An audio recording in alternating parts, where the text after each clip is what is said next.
বস, এখন আমরা কথা বলবো সোহমের আপকামিং ছবি বহুরূপের ট্রেলার নিয়ে, যেটা আজকে ড্রপ করা হয়েছে। তো কেমন লাগলো এই ট্রেলারটা? দেখুন, এই ছবির যে টিজারটা সেটা আমার খুবই ইমপ্রেসিভ লেগেছিল। এবং আমি ট্রেলার দেখেও একটা কথা বলবো যে এই ছবিটা না সত্যি সোহমের কামব্যাক ফিল্ম হওয়া উচিত। মানে যতটা প্রমিসিং ট্রেলারটা লাগছে, আমি চাই ছবিটা এতটাই ভালো হোক, কারণ ট্রেলারটা সত্যি খুব ভালো তারা নির্মাণ করেছে। এবং মানে কামব্যাকের সব উপাদান মনে হচ্ছে ছবিটার মধ্যে আছে। খুবই খুবই ইন্ট্রিগিং। মানে আমি কিন্তু সোহমকে, পুরনো সোহমকে, অমানুষের সোহমকে অনেক অনেক দিন পর যেন দেখতে পাচ্ছি। এবং হয় না যে একটা ট্রেলার দেখে মনে হচ্ছে না একটা ভালো কাজ হতে পারে, সেটা হচ্ছে এই কাজটা। বহু সময় কি হয়, একটা হার্ডকোর মেইন স্ট্রিম ছবি আমাদের ভাইবস তো দেয়, বাট ছবিটা কি সেরকম ভালো হয়? কিন্তু এই ছবিটার মধ্যে মনে হচ্ছে ওই মশলাটাও আছে, আবার একটা প্রপার গল্পও থাকবে, ক্যারেক্টারও থাকবে, আবার হচ্ছে ওই মোচড়গুলো থ্রিলের থাকবে। তো এখানে যেভাবে ট্রেলারটা খুলছে, যেখানে একের পর এক খুন হচ্ছে এবং তাদের গলা কেটে তাদের রক্ত দিয়ে কবিতা লিখে টাঙিয়ে দেওয়া হচ্ছে। এবার তিনটে কমন ফ্যাক্টরের মধ্যে আরও একটা হচ্ছে, যারা খুন করছে তারা প্রত্যেকে হচ্ছে ভিন্ন ভিন্ন রূপ নিয়ে। মানে কোনোটা পুরুষ, কোনোটা নারী। তো কোনোভাবেই ইনভেস্টিগেশন মিলছে না। সেখান থেকে জানা যাচ্ছে একটা বন্ধ হওয়া সিনেমা, যেই ডিরেক্টর জানাচ্ছে তার সৃষ্টি হচ্ছে চারবাক। এবার খুন করার মুহূর্তে এই যে সোহমের ক্যারেক্টারটা, সে বলছে সে চারবাক। এবার চারবাককে একটা চরিত্র না রক্ত মাংসের মানুষ। এদিকে সোহমের যে লাইফস্টাইলটা দেখানো হচ্ছে সে একজন অ্যাডভোকেট। এদিকে তার সাথে ইদিকার একটা সুন্দর প্রেম রয়েছে, যেখানে একজন বড় অ্যাক্টরের কথাও বলা হচ্ছে। এদিকে আবার সোহমের যে ক্যারেক্টার, সে কবিতা নিয়েও তার একটা ইমোশন রয়েছে। না, এই চরিত্রটা একটা ক্যারেক্টার প্লে করে। এই চরিত্রটা যখন যে ক্যারেক্টারটার রূপ ধারণ করে বা যে ক্যারেক্টারটার পোশাক নেয়, যে চরিত্রটার ভেষ ধরে, তারই লাইফস্টাইল লিড করে। এবং একটা করে খুনে, একটা করে গল্প। তো গল্পের কিন্তু বিভিন্ন রকমের দিক হতে পারে। মোট কথা বোঝা যাচ্ছে একটা সিনেমা বন্ধ হবে এবং যারা সেটার সাথে যুক্ত বা যাদের পলিটিক্স ওটা বন্ধ হবে, তাদের থেকেও রিভেঞ্জ নেবে। কিন্তু এই ক্যারেক্টারটা কি, পরে ইনভেস্টিগেশনটা কিভাবে যাবে এবং আলটিমেটলি ওর কি উদ্দেশ্য এবং ওর সাথে কী হয়েছিল, সেটার কিন্তু এখনও অনেকটা দিক আনফোল্ড হওয়া বাকি রয়েছে। তো সেটা বেশ বেশ মজার।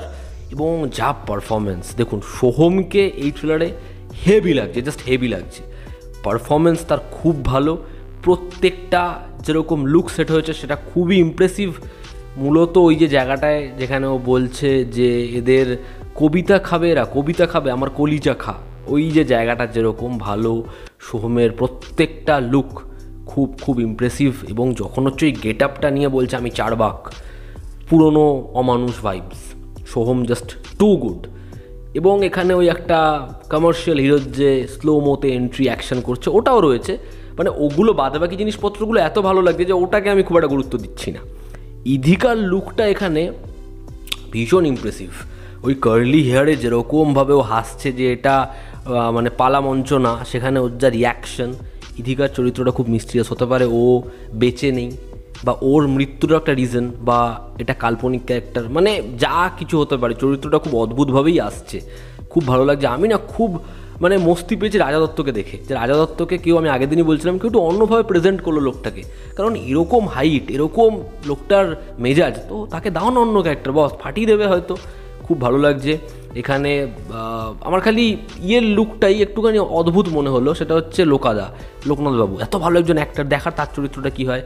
কমলেশ্বর বাবুকে এরকমভাবে প্রেজেন্ট করেছে, এটা দেখেও আমি খুশি যে সেও নাকি মেকআপ করে বসছে। ঠিক আছে, তো বিভিন্ন মানে ক্যারেক্টার না বিভিন্ন রকমভাবে ঘুরে যেতে পারে। পারফরমেন্সেস খুব খুব ভালো। এর যে মেকিং, যে লুক অ্যান্ড ফিল, সেটাও ভালো লাগছে। ঠিক আছে, একটু ডার্ক অ্যাপ্রোচ রেখেছে ভালো। সেটা মানে এই রকম থ্রিলের এরকম মরশুমটাকে, ওই স্যাঁতস্যাঁতে ভাবটাকে ধরতে না খুব কাজে দেয়। সেটা ভালো লাগছে। মুডটা খুব ভালো সেট করছে। যে ব্যাকগ্রাউন্ড স্কোরটা গেছে, সেটাও আমার ভালো লেগেছে। এবং তারা না চেষ্টা করেছে কিছু এমন মোমেন্টস, কিছু এমন শর্টস রাখার যেগুলো একটু ঠিক আছে, সেগুলো ভালো লাগছে। তো ওভারঅল এই ট্রেলারের মধ্যে তারা কিছু রিভিল করেছে, গিভঅ্যাওয়ে করেছে, কিন্তু এখনও এমন অনেকগুলো অ্যাসপেক্টস রয়েছে যেগুলো কিন্তু ছবিটা দেখার সময় আমাদেরকে একদম ধাক্কা দিতে পারে। বা তারা এমন কিছুই রিভিল করছে, আমরা গল্পটাকে হয়তো একদিক ধরে ভাবছি, কিন্তু হয়তো আরও একটা বড় সাইড লুকিয়ে রয়েছে। ঠিক আছে, তো আমি চাই সোহমের কামব্যাক হোক। ছবির গল্প খুব ভালো হোক, সেটা আমাদের মস্তি দিয়ে দিক, একদম একটা ভালো থ্রিলার পাই, ছবিটা বক্স অফিসে লেগে যাক। কারণ ছবি যদি খুব ভালো হয়ে যায়, আমি বিশ্বাস করি যে কামব্যাক হবে, আমি বিশ্বাস করি লোকে টিকিট কেটে ছবি দেখতে যাবে। আমার ট্রেলারটা সত্যি ভালো লেগেছে, আমি খুব ইমপ্রেসড যে একজন নতুন পরিচালক সে এরকমভাবে সোহমকে প্রেজেন্ট করছে, চাই ছবিটা ভালো হোক। তো এই ছিল আমার রিয়াকশন বহুরূপের ট্রেলার নিয়ে।